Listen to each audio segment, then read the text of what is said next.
जय हिंद दोस्तों। उम्मीद है कि आप बढ़िया होंगे और आपकी पढ़ाई अच्छी चल रही होगी। हम लोग नीतू मैम की जो किताब है उसको पढ़ रहे हैं और पहला लेसन जो वर्ब है उसको शुरू किए हुए हैं। 2 क्लास इसके पहले हो चुका है और हम लोग आज पढ़ेंगे मे, माइट एवं मस्ट का जो प्रयोग है। ठीक है, तो अगर आप वो 2 क्लास नहीं देखे हैं तो देख लीजिए, तो और भी ज़्यादा आपके लिए बेनिफिशियल होगा वीडियो। और मैं आपसे मतलब ये बोल रहा हूँ कि अगर आप पढ़ाई कर रहे हैं तो अगर किताब आपके पास होगा, अगर ये वाली किताब आपके पास खुद होगी तो और अच्छा रहेगा पढ़ने के लिए। ठीक है, कि कुछ चीज़ें अगर मैं नोट कराऊंगा तो उसी किताब में नोट कर लीजिए और उसी किताब को बार बार पढ़िए। वो पर्याप्त है किसी भी परीक्षा के लिए जिसमें अंग्रेजी ग्रामर पूछता है। समझ में आ रहा है ना, ये किताब पर्याप्त है। तो आज हम लोग मे, माइट और मस्ट का प्रयोग पढ़ेंगे और देखेंगे कि कैसे क्या होता है और परीक्षा में कहाँ से प्रश्न पूछता है मे, माइट और मस्ट से।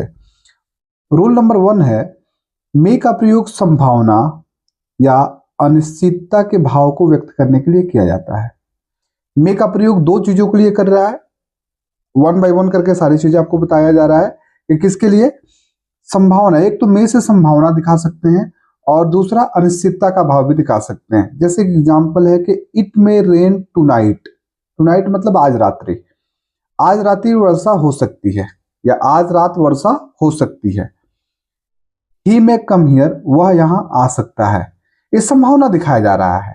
ठीक है, कि आज रात्रि वर्षा हो सकती है, आज रात वर्षा हो सकती है या वह यहाँ आ सकता है, ये संभावना दिखाया जा रहा है। ठीक है, तो में से हम संभावना या अनिश्चितता का भाव दोनों दिखा सकते हैं।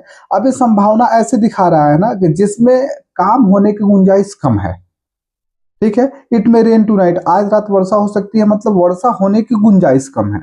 वह यहाँ आ सकता है, उसके आने की गुंजाइश कम है। अनिश्चितता का भाव है, आ भी सकता है नहीं भी आ सकता है, वर्षा हो भी सकता है नहीं भी हो सकता है। अगर इस तरह का मतलब कम संभावना हो तो वहां हम लोग मे का प्रयोग कर सकते हैं। ठीक है, दूसरा नियम है कि मे का प्रयोग इच्छा को व्यक्त करने के लिए ऑप्टेटिव सेंटेंस में होता है। इच्छा को व्यक्त करने के लिए ऑप्टेटिव सेंटेंस। ऑप्टेटिव सेंटेंस क्या होता है? ऑप्टेटिव सेंटेंस ऐसे सेंटेंस होते हैं जिनके माध्यम से हम लोग अपनी इच्छा को व्यक्त करते हैं। इच्छा क्या होता है भैया?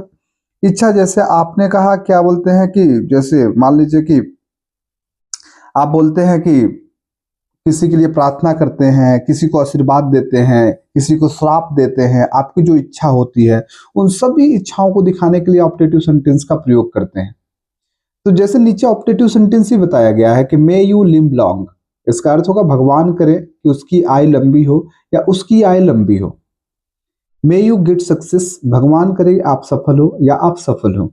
तो ये जो सेंटेंसेज है इसको ऑप्टेटिव सेंटेंस बोलते हैं। यहाँ पे आपकी इच्छाएं दिखाई जा रही हैं।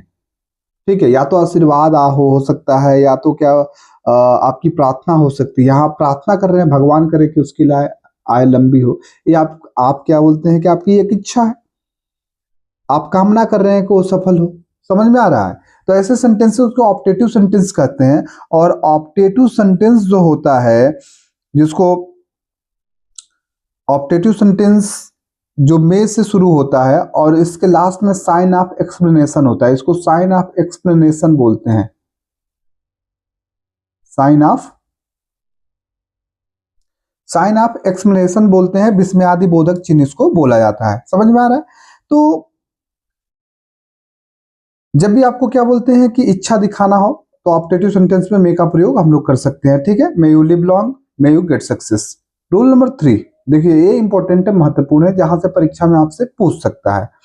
इसको समझिए, यदि प्रिंसिपल क्लॉज प्रेजेंट टेंस में हो, यदि प्रिंसिपल क्लॉज, ये जो प्रिंसिपल क्लॉज होता है अभी मैं बता रहा हूं होता क्या है, प्रेजेंट टेंस में हो, तथा सब ऑर्डिनेट क्लॉज, सब ऑर्डिनेट क्लॉज जो होता है that, so that, in order that से प्रारंभ हो तथा इससे पर्पज अर्थात उद्देश्य का बोध हो, तो सब ऑर्डिनेट क्लॉज में मे का प्रयोग होता है। ठीक है, देखिए प्रिंसिपल क्लॉज का मतलब होगा मुख्य उपवाक्य और सब ऑर्डिनेट का मतलब होता है अधीनस्थ उपवाक्य। मतलब एक प्रधान उपवाक्य रहेगा जिसपे एक उपवाक्य क्या रहेगा, आधारित रहेगा, इसलिए इसको अधीनस्थ बोलते हैं, जो आधारित हो किसी पे। तो कहा जा रहा है कि एक वाक्य होगा, एक वाक्य होगा जिसमें दो वाक्य होंगे, जो एक मुख्य होगा, एक अधीनस्थ उस पे होगा। तो मुख्य वाक्य अगर प्रेजेंट टेंस में होता है, टेंस तो आप पढ़े होंगे, तो प्रेजेंट टेंस में होता है, और जो उपवाक्य रहेगा कौन, अधीनस्थ वाला, वो अगर that, so that, in order that से शुरू होता है, और उस वाक्य से अगर उद्देश्य का बोध होता है, तो उसमें हम लोग मे का प्रयोग करते हैं। किसमें, सबऑर्डिनेट क्लॉज में, जो आपका अधीनस्थ उपवाक्य होगा। जैसे we eat so that we may live, हम लोग खाते हैं ताकि जीवित रह सकें। ठीक है, तो अब देखिए वी ईट, हम लोग खाते हैं, ये आपका मेन क्लॉज है, मुख्य उपवाक्य है। और ये आपका क्या बोलते हैं कि ये जो पार्ट होगा ना, यहाँ पे वी मे लिव, ये आपका सबऑर्डिनेट क्लॉज है, अधीनस्थ। मतलब ये वाला वाक्य इस पे टिका हुआ है, वी ईट पे। इसका मतलब कि अगर वी ईट हटा देते हैं तो इस वाक्य का कोई अर्थ नहीं रह जाएगा कि वी में लीव, इसका कोई अर्थ नहीं होगा। मतलब एक स्वतंत्र अर्थ नहीं आ पाएगा, ये किसी न किसी वाक्य पे आधारित रहेगा। तो ये प्रेजेंट टेंस में है, वी ईट, हम लोग खाते हैं ताकि हम लोग जीवित रह सके। इससे उद्देश्य का बोध हो रहा है कि खाना किस लिए खाते हैं, जीवित रहने के लिए। ठीक है, दूसरा एग्जाम्पल है C saves, yes A V E S, C saves money, वह पैसा जमा करती है, इन ऑर्डर डेट, ताकि सी में बाई अ कार, ताकि वह एक गाड़ी खरीद सके। तो देखिए ये आपका प्रिंसिपल क्लॉज है, ये देखिए प्रेजेंट टेंस में सेव्स है ना। अब इस पे देखिए, अगर इसको आप हटा दीजिएगा ना, प्रधान वाक्य को, मुख्य वाक्य को हटा दीजिएगा, तो इस वाक्य का सी में बाई अ कार, इसका एक अर्थ दूसरा हो जाएगा।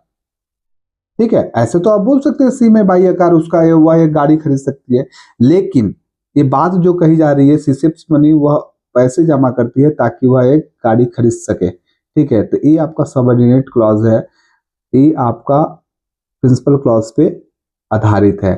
सीधा सीधा मतलब ये बताया जा रहा है, अगर कोई वाक्य शुरू हो रहा है जिसका प्रिंसिपल क्लॉज प्रेजेंट टेंस में है, और उसके बाद से in order that, so that और डैट का प्रयोग हो, और उसके बाद से क्या बोलते हैं कि ऐसे वाक्य का प्रयोग हो जिससे पता चले कि उद्देश्य का भाव का बोध हो रहा है, तो उसमें हम लोग मे का प्रयोग करते हैं।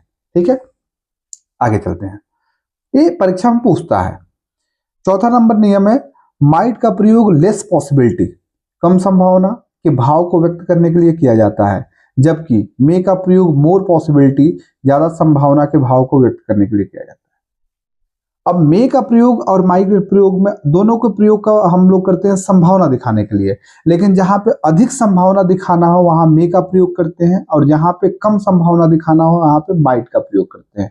ठीक है, नरेशन पढ़ेंगे तो मे का माइट, मे को माइट में चेंज करते हैं, लेकिन यहाँ दोनों एक ही भाव में चेंज होगा, एक ही भाव में प्रयोग होगा, चेंज नहीं होगा। जैसे एक एग्जाम्पल है कि he might pass the exam, वह परीक्षा पास हो सकता है, बट सीइंग हिज इंटेलिजेंस, लेकिन उसकी बुद्धिमत्ता को अर्थात बुद्धिमानी को देखते हुए, I do not have much hope, मुझे ज्यादा उम्मीद नहीं है।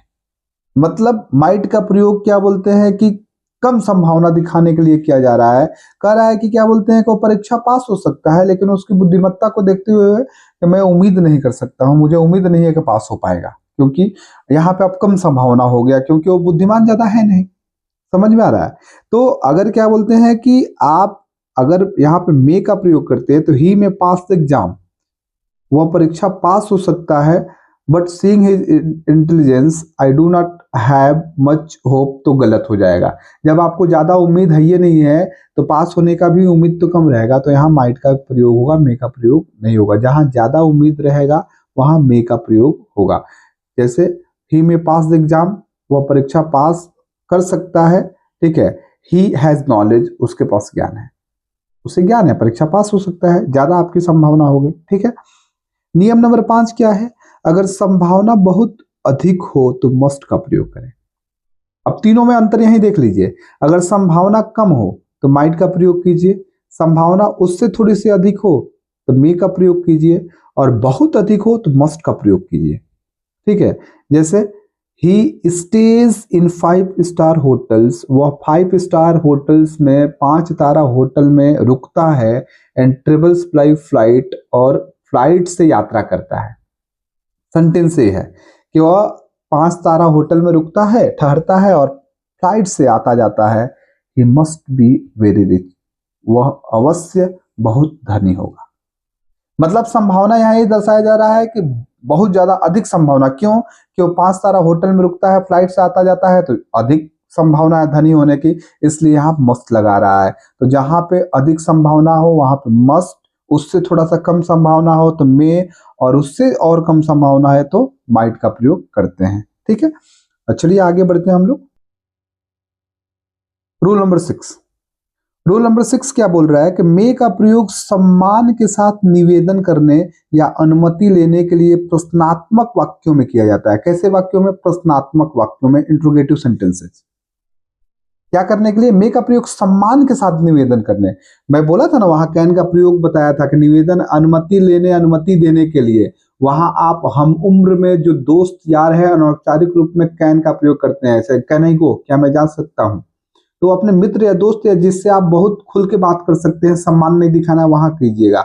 लेकिन जहां सम्मान दिखाना हो, कैसे? सम्मान के साथ निवेदन करना सॉरी, या अनुमति लेने के लिए हम लोग मे का प्रयोग करते हैं। जैसे आप किसी बड़े से बोल रहे हैं, जहां सम्मान दिखाना हो, अनुमति लेना हो, निवेदन करना हो, यहाँ मे का प्रयोग करते हैं। ठीक है, जैसे मे आई कम इन, क्या मैं अंदर आ सकता, मे आई कम इन, क्या मैं अंदर आ सकता हूँ सर? मैं सिट, क्या मैं बैठ सकता हूं? किसी से आप विनम्रता पूर्वक पूछ रहे हैं, तो विनम्रता का भाव रखते हुए, अच्छा मे का ही प्रयोग की आदत रखनी चाहिए, हमेशा हमेशा विनम्र बन के रहना चाहिए। ठीक है, तो मे का ही प्रयोग कीजिएगा हमेशा। समझ में आ रहा है? नोट देखिए क्या कर रहा है ये आपका, क्या बोलते हैं कि मोस्ट इंपॉर्टेंट है। इस ये परीक्षा में यहीं से आने वाली ज्यादा चीजें हैं। एक जो मैं अभी पहले बताया, और यहाँ पे मे, माइट और मस्ट की यूज से। मे एवं माइट के साथ पॉसिबली एवं लाइकली का प्रयोग न करें, क्योंकि दोनों संभावना दर्शाते हैं। भाई पॉसिबली और लाइकली का मतलब भी संभावना का ही अर्थ होता है, एक संभावना का भाव आया। पॉसिबली और लाइकली मतलब संभाव्य होता है, जो संभावना दिखाता है। और मे और माइट का भी अर्थ संभावना दिखाना होता है, तो दोनों का प्रयोग एक साथ नहीं कर सकते हैं। मतलब मे के साथ आप पॉसिबली नहीं कर सकते या लाइकली नहीं कर सकते, माइट के साथ पॉसिबली लाइकली का प्रयोग नहीं कर सकते हैं, क्योंकि वाक्य सुपरफ्लुअस, मतलब जितनी आवश्यकता है उससे अधिक आप शब्दों का प्रयोग कर दिए। एग्जाम्पल है कि वी में पॉसिबली कम टुमारो। अब देखिए मे भी दिया है, पॉसिबली दिया है, यही परीक्षा में पूछता है। ए सेंटेंस गलत है, सुपरफ्लुअस मतलब जितनी आवश्यकता है उतने, उससे अधिक शब्दों का आपने प्रयोग कर दिया। इसमें से किसी एक का प्रयोग होगा। वी में कम टुमारो, हम लोग कल आएंगे, या we will possibly come tomorrow, हम लोग कल आएंगे, मतलब संभावना है कि कल आएंगे। तो कुल मिलाजुला कर यहाँ पे बात ये है, आपको याद रखने की क्या जरूरत है कि मे और माइट के साथ पॉसिबली और लाइकली का प्रयोग नहीं करते हैं, क्योंकि दोनों का अर्थ संभावना के भाव दर्शाते हैं। दोनों जितने शब्द हैं सबके सब संभावना दर्शाते हैं, उस भाव को दर्शाते हैं, इसलिए इनका प्रयोग एक साथ नहीं कर सकते हैं। इससे वाक्य सुपरफ्लुअस हो जाता है। तो आई होप आपको चीजें समझ में आई होंगी। आज के लिए इतना ही रहने देते हैं, बाकी मिलते हैं आगे की चीजों के साथ नेक्स्ट वीडियो में। तब तक के लिए थैंक यू, बाय बाय।